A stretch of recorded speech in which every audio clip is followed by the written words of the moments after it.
She didn't beg for money. She didn't steal. She didn't scream. She just whispered, "Can I wash dishes? For food?" No one in that diner moved. No one spoke, except for the man sitting alone in the corner. The man she had no idea was a millionaire. What he did next didn't just change her life, it silenced the room. It shook the internet, and it left millions in tears. But what if I told you?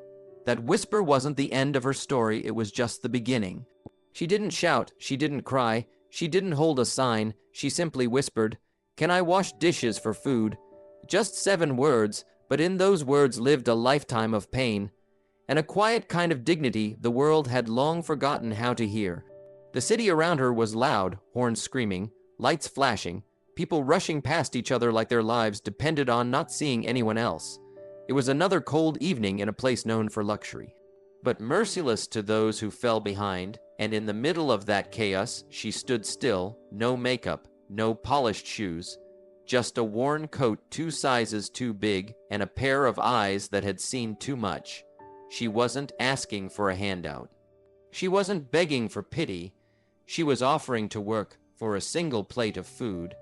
She stepped inside a rundown diner tucked between towering steel buildings, where the smell of burnt toast mixed with stale coffee and long, forgotten dreams. Inside, people laughed over their meals. No one noticed her at first, because no one ever really does, until she stepped up to the counter and whispered again, "Can I wash dishes for food?" Her voice cracked in the middle, barely louder than a heartbeat. But that whisper carried the weight of every night she had gone to bed hungry, of every door slammed in her face, of every dream that had slipped through her fingers, and somehow it reached someone. In the back corner of that diner sat a man in silence, wearing nothing flashy, no gold watch, no security, just a gray hoodie and calm eyes. Nobody knew he was a multimillionaire. Nobody knew his name was written on buildings, portfolios, and Fortune magazine covers. Because real power doesn't scream, it watches, it listens, and that night, he was listening. He saw her, not just her hunger, but her courage, her refusal to break, even when everything around her was built to break her.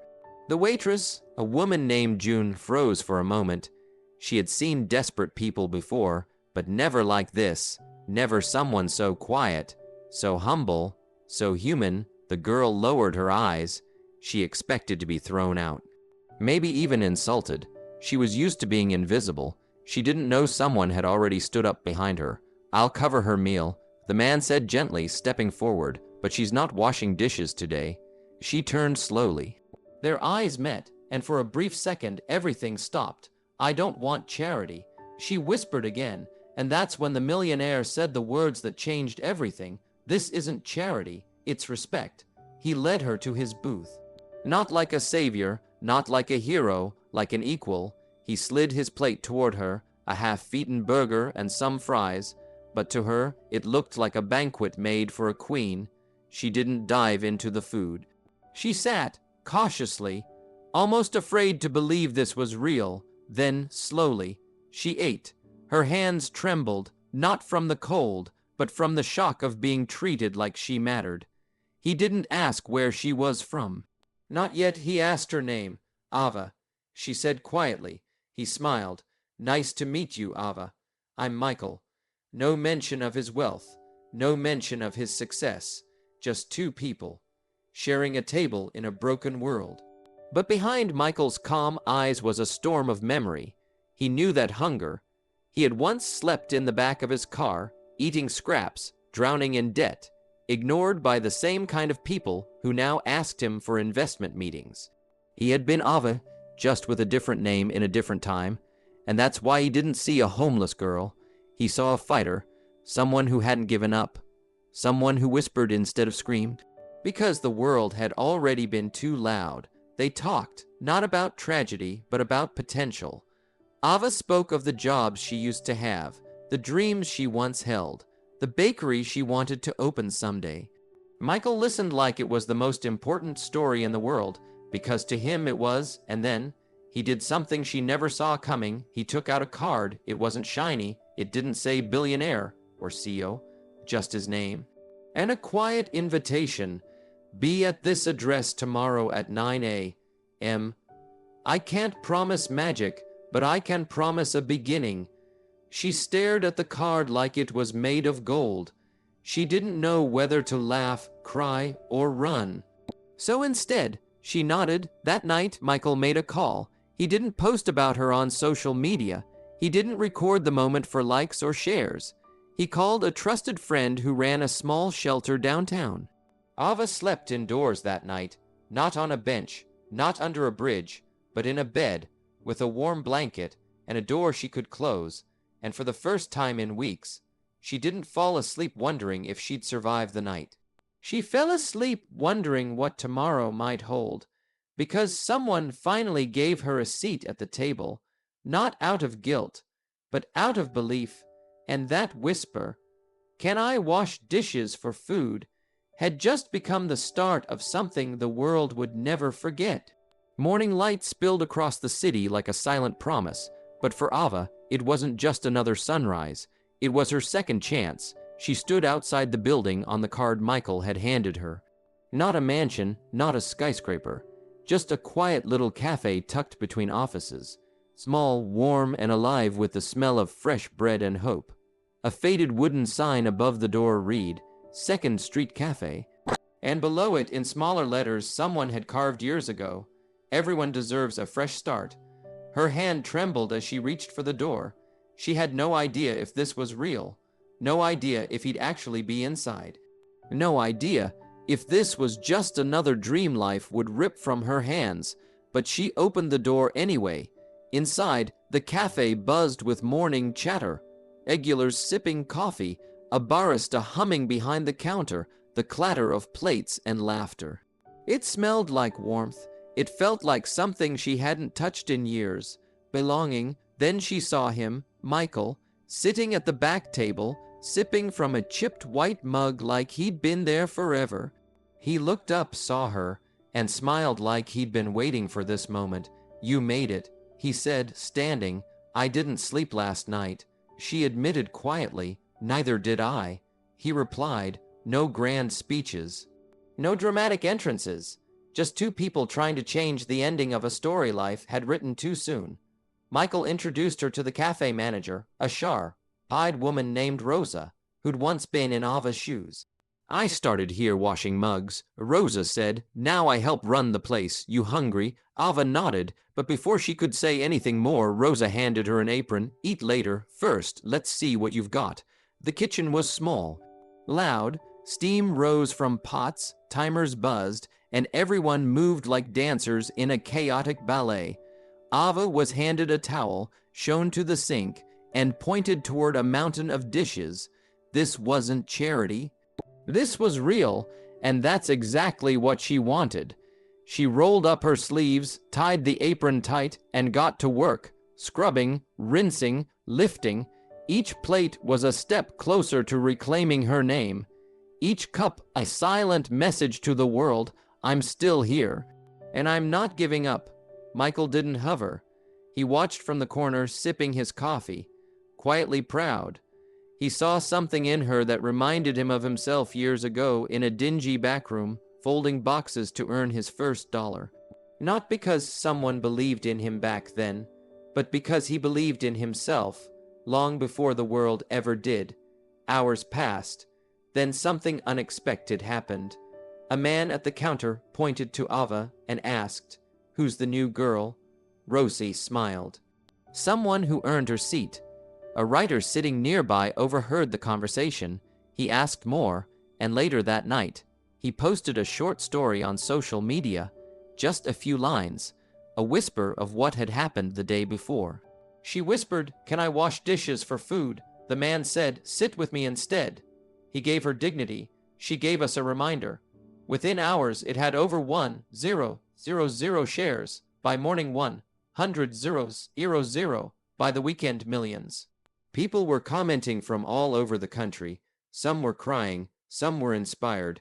Some said they'd forgotten what kindness looked like until now. And Ava, she didn't even know. She was still in the back, washing plates. Still earning every inch of her comeback. When Rosa finally told her, Ava froze. Why would anyone care about me? She asked, voice trembling. Rosa smiled. Because you reminded them what strength really looks like. Michael didn't say much about the viral post. He just watched the way Ava carried herself differently now. Her shoulders weren't as heavy. Her eyes didn't search the floor anymore. She walked like someone who finally had a path forward. Then one evening, after a shift, Michael pulled out a small, worn notebook from his bag. He placed it on the table between them. I used to write in this, he said. Ideas, dreams, goals, when I had nothing. This book helped me remember what I was chasing. Ava opened it slowly. The pages were filled with messy handwriting. Business plans, quotes, budget lists, and at the bottom of one page, underlined 3 times, was this: one day, I'll help someone who reminds me of me. Tears welled in her eyes, but not from sadness. From the realization that she had become the reason someone's dream came true, not just because she asked for food, but because she believed enough in herself to whisper the words the world usually ignores.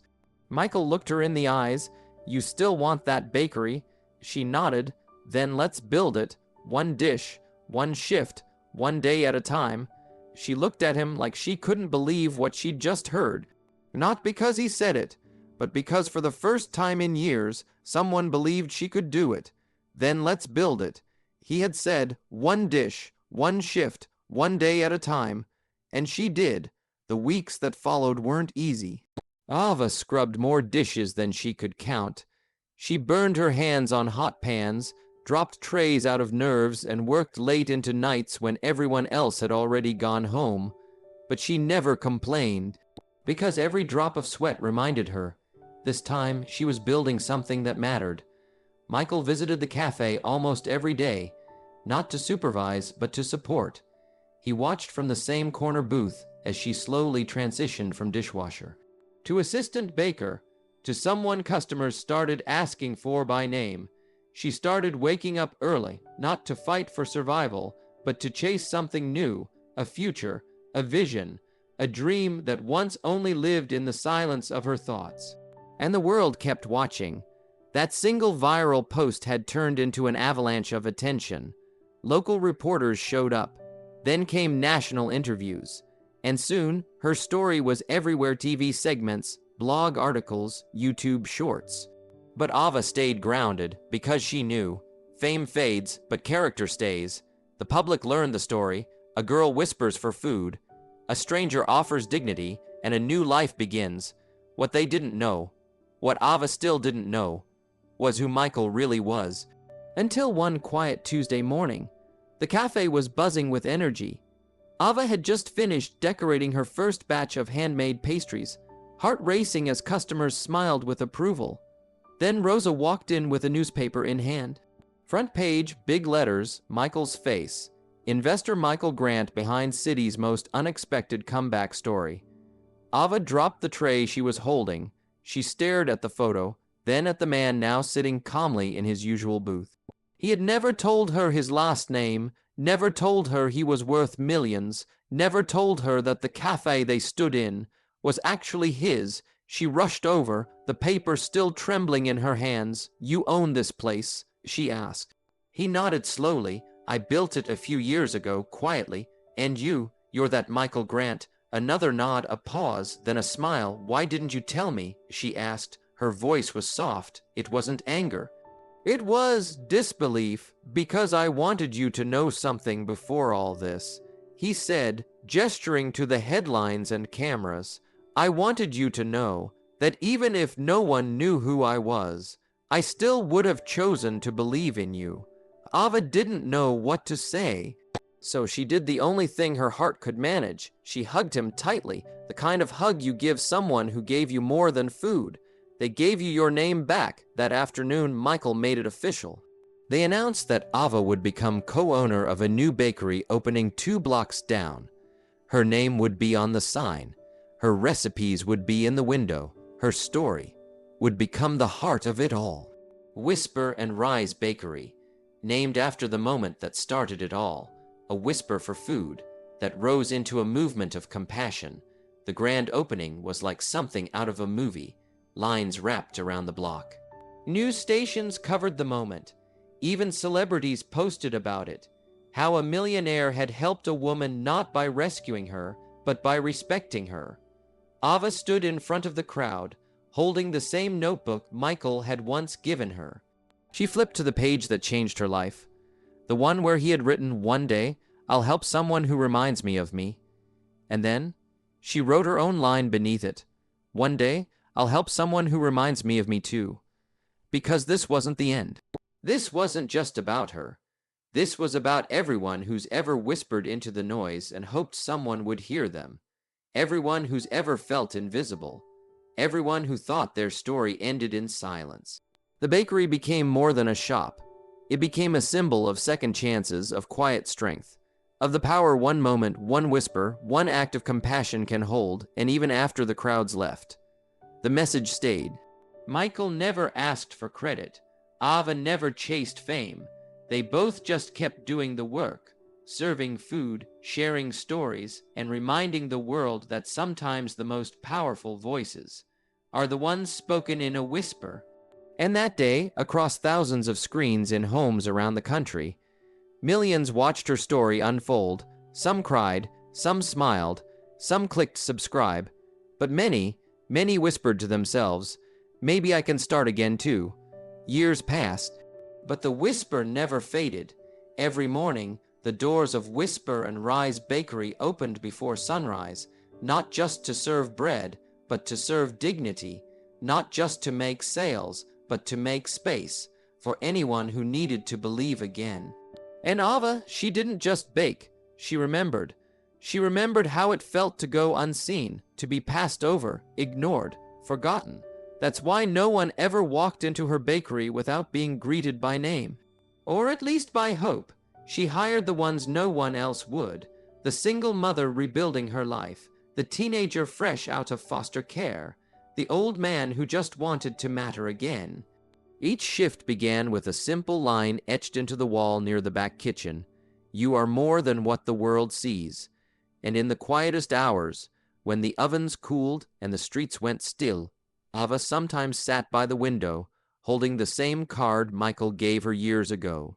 Faded, bent, but still alive with meaning, because that card didn't just change her life.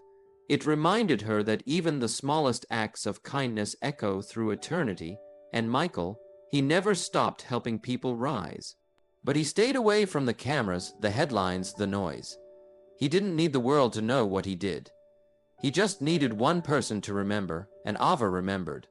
Every single day. One snowy evening, a little girl came into the bakery, tugging on her mother's hand. She looked up at Ava and asked, "Did you really wash dishes for food once?"